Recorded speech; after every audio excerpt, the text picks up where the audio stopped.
میں الحمدللہ ایک بند عاصی ہوں، اما بعد خطا فاعوذ باللہ من الشیطان الرجیم کار ہوں بسم اللہ مولا۔ الرحمن الرحیم کتب علیکم الصیام کما کتب علی الذین من قبلکم لعلکم تتقون۔ میرے محترم بھائیو، دوستو اور عزیزوں، پچھلے جو 11 دروس ہم نے ذکر کیے ان میں تو اکثر کام جو ہے اعمال کے ساتھ تعلق رکھتے ہیں کہ وہ 11 کے 11 کام ہم پورے مہینے جاری اور ساری رکھیں۔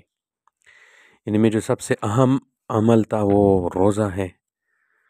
تو روزہ جیسے رکھنا فرض ہے، اپنے آپ کو کھانے پینے اور جماع سے، خواہش سے اپنے آپ کو روکنا، تو اس طرح اس کے اور بھی مسائل ہیں۔ جیسے روزہ رکھنا فرض ہے، اس طرح اس کے مسائل کو سیکھنا بھی ضروری اور فرض ہے۔ تو آج سے ہم ان دروس میں مسائل رمضان پر بات شروع کریں گے۔ تو اس میں کچھ 4 قسم کے مسائل وہ بیان ہوں گے۔ سب سے پہلے جو ہے وہ ہم روزے کے متعلق مسائل بیان کریں گے، پھر اسی طرح آ رہے ہیں مسائل اعتکاف ہے، مسائل صدقہ فطر ہے، مسائل عید کی نماز ہے۔ تو ان میں سب سے پہلے جو ہے مسائل روزہ ہیں۔ مسائل روزہ میں تقریباً 8 باتیں ہیں جن کو ہم سیکھیں گے، توجہ سے جو ہے سنا جائے۔ سب سے پہلے روزے کی تعریف۔ روزے کی کیا تعریف ہے، روزہ کسے کہتے ہیں؟ نمبر 2 روزے کا وقت، نمبر 3 پہ روزے کے اقسام، اور نمبر 4 سحری اور افطاری کے احکام، اور نمبر 5 رمضان کے روزوں کے احکام، اور نمبر 6 جو ہے قضا روزوں کے احکام، اور نمبر 7 واجب روزوں کے احکام، اور نمبر 8 مسنون، مستحب اور نفل روزوں کے احکام بیان کریں گے۔ تو سب سے پہلے ہم آتے ہیں روزے کی تعریف کی طرف۔ روزہ کسے کہتے ہیں؟ جب سے فجر کی نماز کا وقت شروع ہوتا ہے، اس وقت سے لے کر سورج ڈوبنے تک روزے کی نیت سے سب کچھ کھانا پینا چھوڑ دینا اور جماع نہ کرنا، اس کو شریعت میں روزہ صوم کہلاتا ہے۔ یہ پہلی بات ہو گئی۔ نمبر 2 روزے کا وقت۔ شریعت میں روزے کا وقت صبح صادق سے شروع ہوتا ہے، اس لیے جب تک صبح صادق نہ ہو کھانا پینا وغیرہ سب کچھ جائز ہے۔ یہ 2 باتیں ہو گئی، اور تیسری ہے جو ہے روزے کے اقسام ہے۔ تو روزے کے اقسام میں 5 باتیں ہیں۔ سب سے پہلے فرض روزے ہیں۔ فرض روزے میں بھی پھر 2 باتیں ہیں، ایک رمضان کے ادا روزے ہیں، اور نمبر 2 رمضان کے قضا روزے ہیں۔ یہ ایک قسم ہو گئی فرض کی، اور 5ویں اقسام میں سے دوسری جو ہے وہ واجب روزے ہیں۔ واجب میں بھی پھر 3 قسم کی باتیں ہیں۔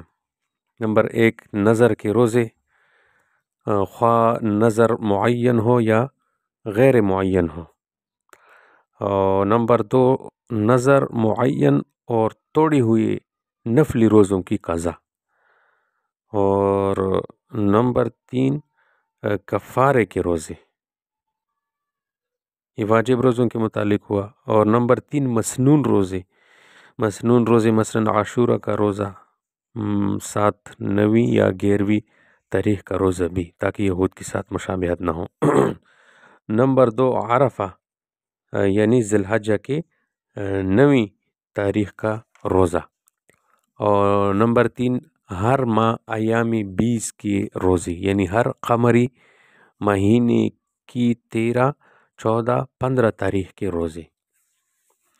اور چوتھے نمبر کون قسم کے روزے ہیں، کس قسم کے روزے ہیں؟ وہ ہیں مستحب اور نفل روزے، جیسے شوال میں عید الفطر کے بعد 6 روزے، اسی طرح پیر اور جمعرات کا روزہ، اسی طرح ذی الحجہ کے پہلے عشرے کے 8 دن کے روزے، اور اسی طرح صوم داؤدی، یعنی ایک دن بیچ میں ناغا کرے سوائے ایام ممنوعہ کے، ہمیشہ روزہ رکھنا۔ اور 5ویں نمبر پر خواص، یعنی علماء اکرام وغیرہ کے لیے یوم شک، یعنی شعبان کی 30 تاریخ جبکہ 29 کو بادل کی وجہ سے چاند نظر نہ آیا ہو، اس کا روزہ رکھنا۔ 4 ہو گئی۔ 5ویں قسم کے روزے وہ مکروہ روزے ہیں۔ مکروہ میں بھی پھر 2 قسمیں ہیں، کچھ مکروہ تحریمی ہیں اور کچھ مکروہ تنزیہی ہے۔ مکروہ تحریمی روزے وہ عید الفطر کے دن، عید الاضحیٰ کے دن، ایام تشریق کے روزے، اور عوام کے لیے یوم شک کا روزہ، اور کفار کی مشابہت میں کسی مخصوص دن کا روزہ۔ اور مکروہ تنزیہی میں 3 باتیں ہیں۔ نمبر 1، بغیر کسی دن کے بیچ میں ناغہ کی ہوئی ہمیشہ تسلسل کے ساتھ روزے رکھنا۔ اور نمبر 2، روزے میں وصال کرنا، یعنی شب کو بھی افطار نہ کرنا۔ اور نمبر 3، سکوت کا روزہ، خاموشی کا روزہ۔ تو یہ روزوں کے متعلق جو ہے 5 باتیں ہوئی روزے کے اقسام کے متعلق۔ اور چوتھا جو کام وہ روزہ سحری اور افطاری کے احکام، اس کے اندر کچھ مسائل ہے، یہ یاد رکھیں۔ پہلا مسئلہ سحری کے بارے میں کہ اس کا کھانا کیا ہے۔ دیکھو، سحری کھانا یہ سنت ہے، اگرچہ بھوک نہ ہو، کھانا نہ کھائے تو کم از کم 2-3 چھہارے ہی لے، یا اور کوئی چیز تھوڑی بہت کھا لے، اور کچھ نہ صحیح تو تھوڑا سا پانی ہی پی لے۔ دوسرا مسئلہ، اگر کسی نے سحری نہ کھائی، اٹھ کر ایک آدھا پان کھا لیا، تب بھی جو ہے سحری کھانے کا ثواب اس کو مل گیا، یا 1-2 گھونٹ پانی پی لیا، ٹھیک ہے۔ اور تیسرا مسئلہ یہ ہے، اگر رات کو سحری کھانے کے لیے آنکھ نہ کھولی، سب سوتے رہ گئے، تب بھی سحری کھائے بغیر صبح کا روزہ رکھے۔ سحری چھوٹ جانے سے روزہ چھوڑ دینا بڑی کم ہمتی کی بات ہے اور بڑا گناہ ہے۔ اسی طرح کسی کی آنکھ دیر میں کھلی اور یہ خیال ہوا کہ ابھی رات باقی ہے، اس گمان میں سحری کھا لی، پھر معلوم ہوا کہ صبح ہو جانے کے بعد سحری کھائی تھی، تو وہ روزہ نہیں ہوا، قضا رکھے اور کفارہ واجب نہیں ہے۔ لیکن پھر بھی کھائے پیے نہیں اور روزہ داروں کے ساتھ مشابہت اختیار کرے، روزہ داروں کی طرح رہے۔ اسی طرح اگر سورج ڈوبنے کے گمان سے روزہ کھول لیا، پھر سورج نکل آیا تو روزہ جاتا رہا، اس کی قضا کرے، کفارہ واجب نہیں۔ اور جب تک سورج نہ ڈوب جائے کچھ کھانا پینا درست نہیں۔ ایک اور مسئلہ ہے کہ سحری کھاتے ہوئے وقت ختم ہو جائے اور اذان شروع ہو جائے تو سحری کھانا فوراً بند کر دینا چاہیے۔ یہ خیال کرنا کہ جب تک اذان ہو رہی ہے سحری کھا سکتے ہیں یا پیالے میں جو کچھ ہے اس کو پورا کر سکتے ہیں، غلط ہے، اس سے روزہ نہیں ہوتا۔ اکثر اذان جو ہے دیر سے ہوتی ہے، پہلے ختم ہوتا، وقت ختم ہوتا ہے، اس کے 1-2 منٹ بعد جو ہے اذان دی جاتی ہے۔ ایک اور مسئلہ ہے، اگر اتنی دیر ہو گئی کہ صبح ہو جانے کا شبہ پڑ گیا تو اب کچھ کھانا مکروہ ہے، اور اگر ایسے وقت کچھ کھا پی لیا تو برا کیا اور گناہ ہوا۔ پھر اگر معلوم ہوا کہ اس وقت صبح ہو گئی تھی تو اس روزے کی قضا رکھے، اور کچھ نہ معلوم ہو یعنی شک رہ جائے تو پھر قضا رکھنا واجب نہیں ہے، لیکن احتیاط کی بات یہ ہے کہ اس کی قضا رکھ لے۔ ایک اور مسئلہ ہے کہ حالت جنابت میں سحری کھانا، تو حالت جنابت میں سحری کھانا خلاف اولا ہے، مگر اس سے روزے میں کچھ خلل نہیں آتا۔ اسی طرح ایک اور مسئلہ ہے کہ مستحب یہ ہے کہ جب سورج یقیناً ڈوب جائے تو فوراً روزہ کھول ڈالے، دیر کر کے روزہ کھولنا مکروہ ہے۔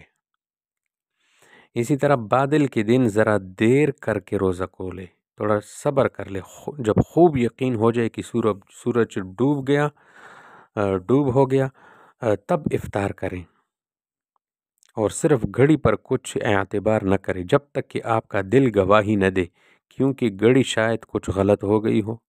پھر اگر کوئی اذان بھی کہہ دے لیکن ابھی وقت ہونے میں کچھ شبہ ہے، شک ہے، تب بھی روزہ کھولنا درست نہیں ہے۔ تو جس دن بادل ہو تو اس بات کا خاص خیال رکھا جائے۔ اب تو خیر جدید وقت آ گیا، ایک اور مسئلہ ہے، جب تک سورج ڈوبنے میں شبہ رہے تب تک افطار کرنا بہتر نہیں۔ اسی طرح ایک اور مسئلہ ہے کہ مؤذن غروب آفتاب کے بعد افطار کر کے اذان دے دے۔ جب مؤذن اذان دے، اس کو جب پتہ چل گیا کہ سورج غروب ہو گیا، ٹائم داخل ہو گیا، تو پہلے وہ خود افطار کرے، اس کے بعد اذان دے دے۔ افطار کی وجہ سے جماعت میں 5-7 منٹ تاخیر کی گنجائش ہے، یہ بھی ہونا چاہیے۔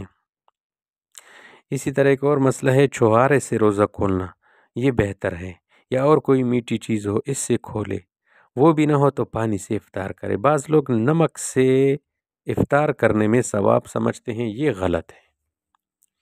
تو آج بس ہمارے درس میں اتنا ہی جو ہے باتیں ان کو یاد رکھے۔